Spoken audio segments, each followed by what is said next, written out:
Dans cette vidéo, nous allons explorer ensemble un rêve fascinant, celui de construire une maison de rêve en Afrique avec un budget de 5 millions de francs CFA. Oui, vous avez bien entendu, 5 millions de francs CFA. C'est une quête passionnante qui répond aux aspirations de chacun d'entre nous, celle de devenir propriétaire à moins de coûts. Et je suis ravi de vous guider à travers chaque étape de cette formidable entreprise pour la réalisation de ce projet de construction hors du commun.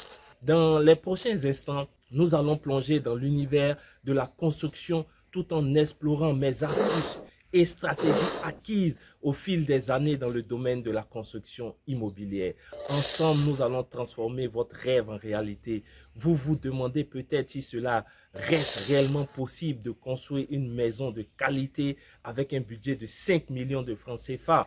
Eh bien, la réponse est oui, mais à certaines conditions. Rassurez-vous, restez jusqu'à la fin de cette vidéo car je vais tout vous dévoiler. Au cours de cette vidéo, nous irons au-delà des frontières de l'immobilier traditionnel. Nous allons aborder chaque étape nécessaire pour transformer vos 5 millions de francs CFA en une maison de rêve. Mon objectif ultime est de vous guider à travers toutes les étapes de la réalisation d'un projet immobilier de qualité à moins de coûts en Afrique. Avant de rentrer dans le fil de cette vidéo, il faut que je vous informe que ces 5 millions de francs CFA vont concerner la construction du gros œuvre. Et quelles sont les conditions que nous devons réunir afin de pouvoir construire une maison à petit budget? Restez jusqu'à la fin de cette vidéo, je vous dis tout sur comment construire une maison à petit budget. Sans plus tarder, allons-y dans le vif de cette vidéo. La première des choses à mettre en place afin d'économiser, de pouvoir construire son bâtiment à petit budget, c'est la taille de votre projet immobilier. Il faut que votre bâtiment soit à la taille requise. Vous ne pouvez pas avoir un budget serré et vouloir construire une grosse villa. D'accord? Donc, ce qu'il faut faire en premier lieu, c'est dans l'avant-projet d'avoir une maison, 3 pièces, d'accord, avec des espaces. Il faut faire un compromis. Il faut des espaces un peu réduits, d'accord? Vous pouvez choisir de réduire légèrement le salon pour avoir des chambres assez spacieuses ou alors d'avoir un salon légèrement réduit pour avoir des chambres assez spacieuses. D'accord? Donc, je vais vous montrer tout à l'heure à l'écran sur mon ordinateur quel est le plan que vous pouvez réaliser avec ce type de budget-là. Ensuite, dès que vous avez déterminé la taille et les différentes pièces de votre bâtiment, ce qu'il faut faire, c'est de pouvoir jouer sur l'achat de vos matériaux. Alors, il faut être soi-même son maître d'œuvre. Qu'est-ce que ça veut dire être maître d'ouvrage? Pour que vous puissiez économiser, d'accord, il faut que vous-même vous suivez votre champ. C'est primordial parce que vous ne pouvez pas aujourd'hui chercher à réduire les budgets afin de construire votre bâtiment et confier votre bâtiment à des maçons ou éventuellement à des personnes qui vont suivre votre chantier. Attention, je ne dis pas de ne pas donner votre projet à un entrepreneur, mais je dis qu'il faut être son maître d'œuvre. Je ferai une vidéo où je vous expliquerai en détail quelle est la différence entre le maître d'ouvrage et l'entrepreneur. D'accord? Vous n'êtes pas entrepreneur, mais vous devez être maître d'ouvrage. C'est vous qui suivez vos travaux. D'accord? Et sur cette chaîne, vous pouvez avoir des informations afin de pouvoir vous former, afin de devenir votre propre maître d'œuvre. Et il faut savoir qu'en devenant votre propre maître d'œuvre, vous allez réduire énormément les coûts. Ensuite, qu'est-ce qu'il faut faire? Il faut faire des économies d'échelle sur l'achat des matériaux. Très important, il faut aller dans plusieurs quincailleries, aller dans plusieurs surfaces afin de comparer les coûts. C'est comme ça que vous pourrez réduire votre facture. Vous pouvez trouver une marque, d'accord, de matériaux dans une quincaillerie et la même marque peut se retrouver moins chère dans une autre quincaillerie. Donc, il faut aller sur le terrain, faire des recherches, comparer les devis afin d'avoir des matériaux de bonne qualité à des coûts vraiment très intéressants. Chose très importante pour finir, les conditions de réalisation de votre bâtiment à moins de coûts, c'est de faire la chasse au vol et la chasse au gaspillage sur le chantier. Si vous êtes vous-même votre propre maître d'œuvre, vous pourrez veiller à ça. Parce qu'il faut savoir que sur les chantiers, 30% de votre investissement peut partir en vol et en gaspillage. Donc, il faut faire très attention au vol et au gaspillage sur le chantier, vu que notre budget est vraiment serré. Restez jusqu'à la fin de cette vidéo. Nous allons passer sur mon ordinateur afin que je vous montre en détail un exemple de villa basse, d'accord, que nous pourrons réaliser avec 5 millions. Je m'entends le gros œuf. À tout de suite sur mon ordinateur. Alors, je vous présente un plan que nous pouvons réaliser avec notre budget de 5 millions de francs CFA. C'est un tout petit plan, d'accord?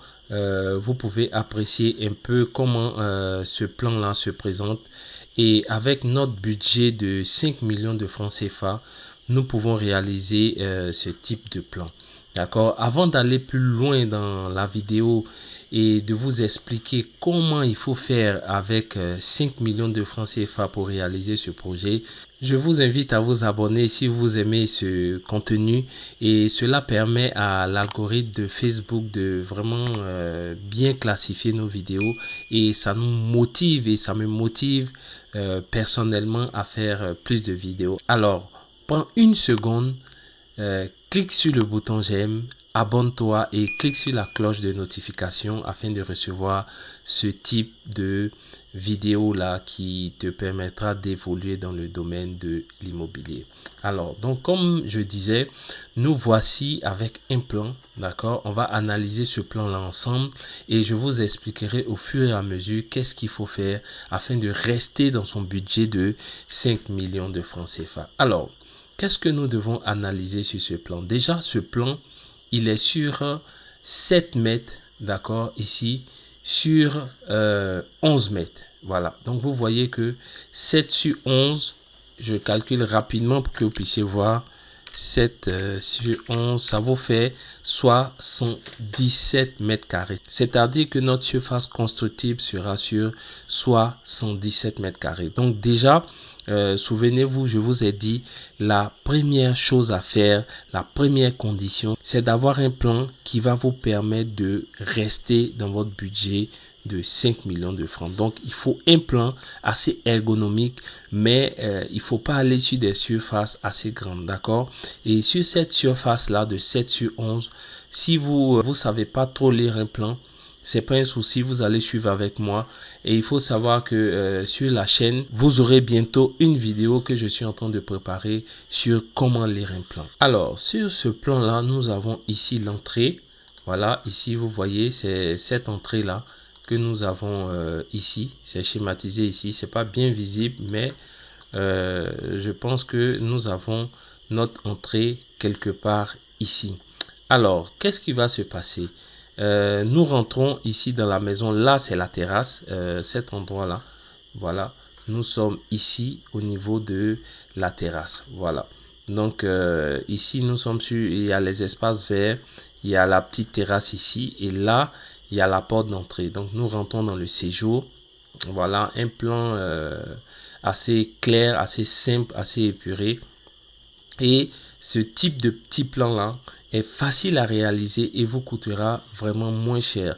Si vous décidez de réaliser ce type de plan, vos 5 millions seront largement suffisants afin de pouvoir réaliser votre projet immobilier. Et c'est pas parce que c'est petit que c'est pas luxueux, d'accord? On peut faire un aménagement luxueux afin de vivre dans une villa moderne. Donc je vous montrerai tout à l'heure un exemple d'aménagement de cette villa là. Donc nous rentrons dans le séjour, nous avons une salle à manger. Ensuite, nous pouvons avoir accès à la cuisine, d'accord? Et là, nous avons un petit couloir, un petit dégagement où nous pouvons aller dans cette chambre là, d'accord? Et nous venons aussi dans cette chambre, d'accord? Donc c'est une villa de 3 pièces. Comme je l'ai dit, nous avons les 2 chambres ici.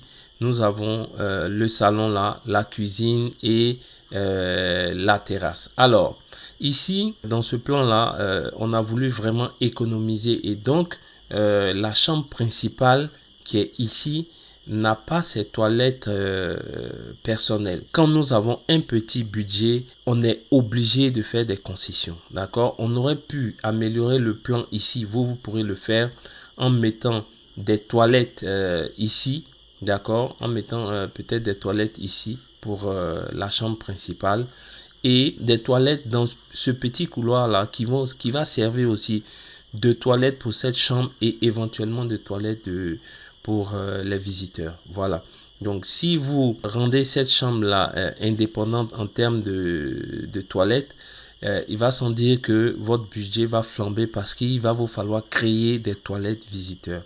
Donc ici, nous sommes allés sur un plan vraiment qui nous permet de l'économie, qui nous permet de rester dans notre budget de 5 millions de francs CFA. Vous voyez la déventure de ce plan. Ce plan est moderne. Ce plan est tout simplement magnifique. Alors, donc vous voyez un peu, vous avez une vue de la maison, une vue, je veux dire de haut de la maison, cette petite maison là avec ce qu'on appelle une fosse dalle, d'accord, et ici nous aurons des tôles, d'accord, et tout ce qui est autour là, c'est une fosse dalle. Donc vous voyez un peu là, quand on regarde, on a l'impression que la maison est dallée, mais non, ça c'est une fosse dalle et en réalité nous avons des tôles à l'intérieur. Qu'est-ce qu'il faut faire pour pouvoir rester dans son budget au niveau des fondations? Là, nous attaquons directement l'étape 1 de la construction d'un bâtiment.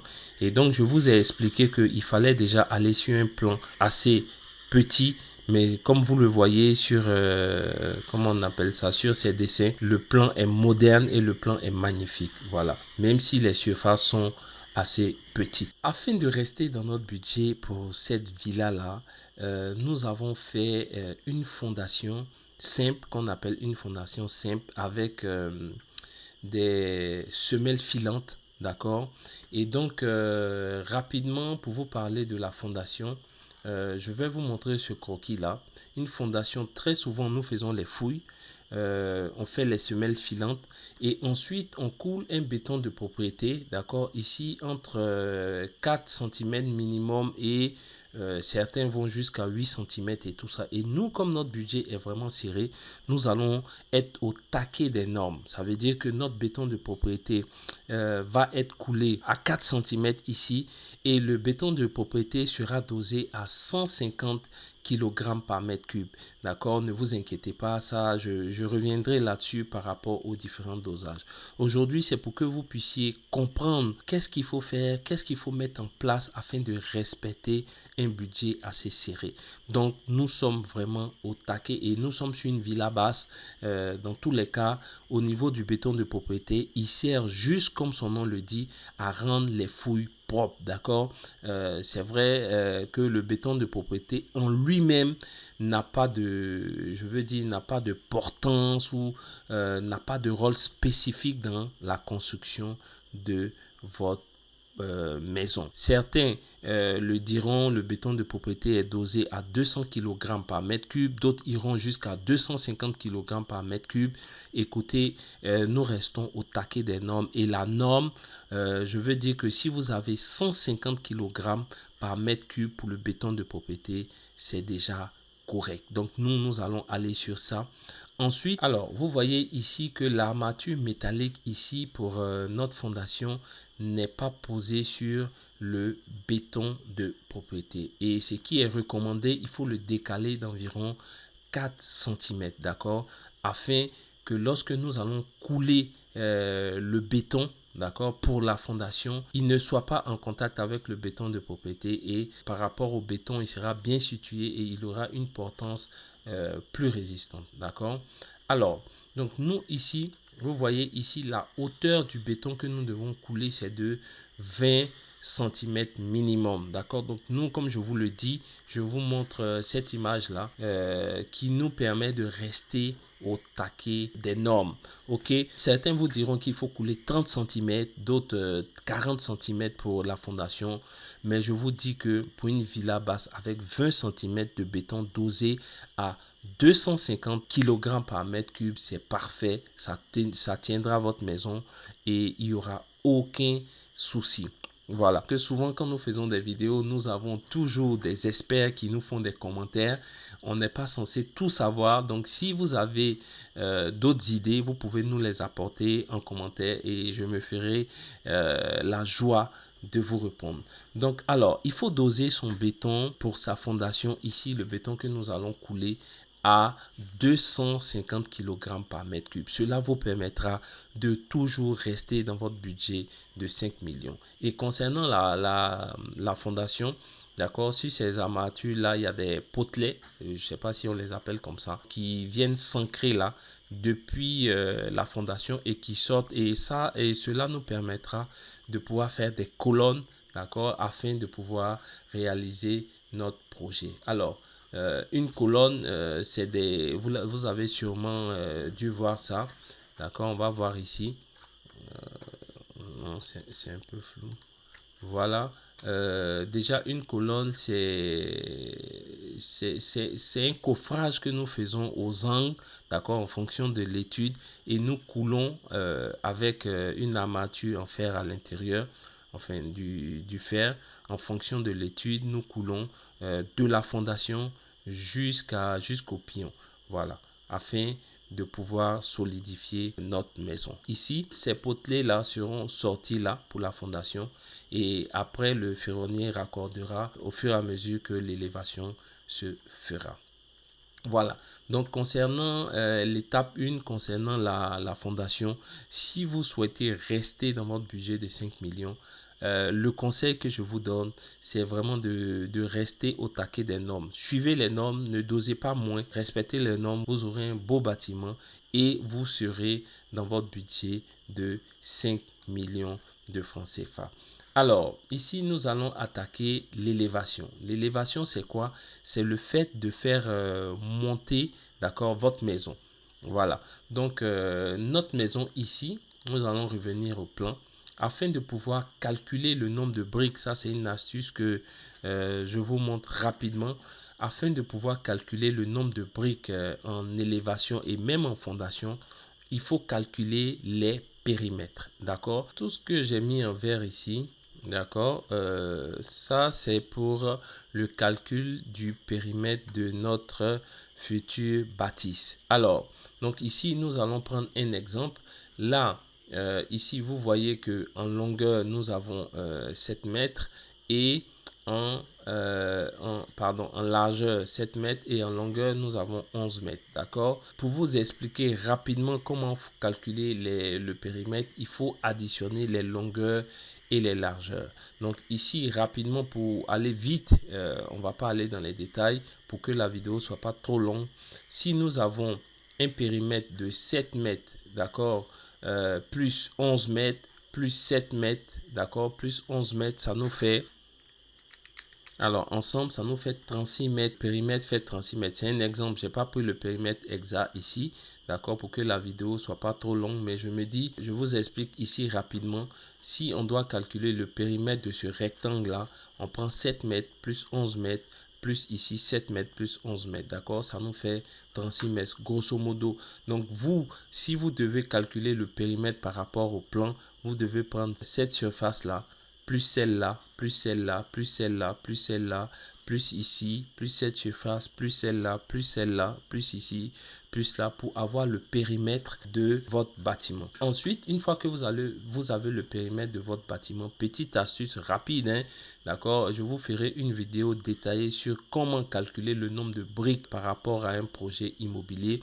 Et là, vous aurez plusieurs formules. J'ai déjà même une vidéo sur la chaîne qui parle de comment calculer le nombre d'agglos de votre projet immobilier. Ici, nous allons prendre, je vais vous expliquer rapidement pour que vous puissiez comprendre. Ici, nous avons, c'est juste un exemple, nous avons une brique, d'accord, de largeur 15, ici, qui va nous servir à faire la fondation. Imaginons que nous avons trouvé 36 mètres de périmètre par rapport à notre projet immobilier. C'est un exemple, hein, ça ne correspond pas au périmètre de ce plan-là. Il faut savoir que pour faire 1 mètre ici, il nous faut environ 2 briques et demie. Voilà, ici, voilà, il nous faut 2 briques et demie ici pour nous faire nos, voilà, une deuxième brique, et on va dire, voilà, une demi-brique. Bon, ok, comme ça. Voilà. Donc, voilà.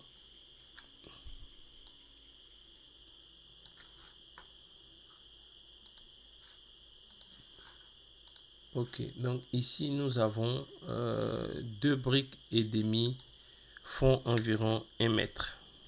Voilà, donc c'est ce qu'il faut vous dire ici.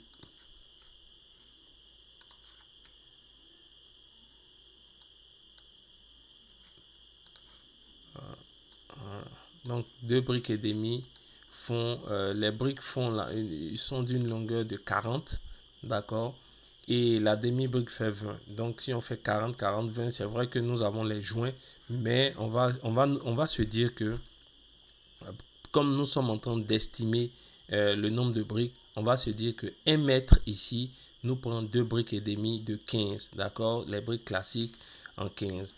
Alors, donc nous, si nous avons un périmètre, si nous avons trouvé, dans notre exemple ici, j'ai pris 36 mètres linéaires, d'accord, par rapport à cette à ce périmètre rectangulaire, j'ai pas pris le périmètre exact ici. Si nous devons calculer le nombre de briques, d'accord, pour pouvoir faire ce périmètre là, il nous faut multiplier les 36, d'accord, multiplié par 2,5, voilà. C'est-à-dire les 2,5, ça veut dire que ça vient d'ici, 2 briques et demi. Voilà. Alors, nous, dans notre cas, si nous faisons 36 fois 2,5, ça nous fera 90 briques. Voilà, 90 briques. Si on veut calculer le nombre de briques au niveau de la fondation, ça nous fera 90 briques. Et il faut savoir que de manière classique, hein, ça c'est normalement c'est l'étude qui demande les profondeurs des fouilles, et en fonction des profondeurs des fouilles, vous avez le nombre de briques. Mais de manière classique, très souvent pour les fondations, on utilise 3 rangées de briques. Donc dans notre cas ici, ça va nous faire 90 fois 3. Donc ça nous fera 200, environ 270 briques. Voilà, 270 briques. Voilà, 270 briques pour la fondation. Voilà, donc nous avons ici 270 briques pour la fondation. Alors, donc très souvent quand nous faisons le calcul des briques, nous majorons toujours d'environ, on va dire, entre 5 et 15%. Tout dépend du chantier. Voilà, donc c'est comme ça que nous calculons le nombre de briques. J'ai voulu vous montrer ça assez rapidement pour que vous ayez une idée. Donc déjà pour ce projet-là, 270 briques, très souvent en ce moment les coûts du marché de la brique pleine est autour de 450 francs CFA. Donc ça vous fait 121 000 francs CFA pour acheter de briques, pardon, afin de pouvoir réaliser votre fondation. Donc vous voyez que déjà on a minimisé les coûts, et en plus il y aura moins de 270 briques parce que moi j'ai pas fait le périmètre exact, j'ai pris juste le rectangle qui fait les 11 mètres sur 7. Donc normalement pour faire le périmètre de cette surface là, vous aurez moins de 270 briques à acheter. Mais attention, n'oubliez pas que la fondation se fait pas que sur la périphérique. La fondation, on fait la fondation aussi en fonction du plan et en fonction, d'accord, des différentes pièces. Donc après il faut calculer le périmètre, les dimensions de toutes ces séparations là, afin d'avoir le nombre exact de briques pour pouvoir réaliser votre fondation. Voilà, donc déjà notre plan est quand même assez réduit. Notre plan est petit, d'accord, mais les espaces peuvent être vraiment agréables. Alors au niveau de l'élévation, là je vous ai mis une vue en plan coupé, d'accord, un plan de coupe qui coupe la maison par le haut, afin que vous puissiez avoir un aperçu de cette maison là par le haut. Alors, donc ici, l'élévation, c'est quoi? C'est le fait de monter toutes les briques jusqu'au niveau, d'accord, des pions, jusqu'à ce niveau-là. Très souvent, moi, je vous recommande d'avoir une maison assez haute. Quand c'est haut, même quand c'est petit, c'est agréable.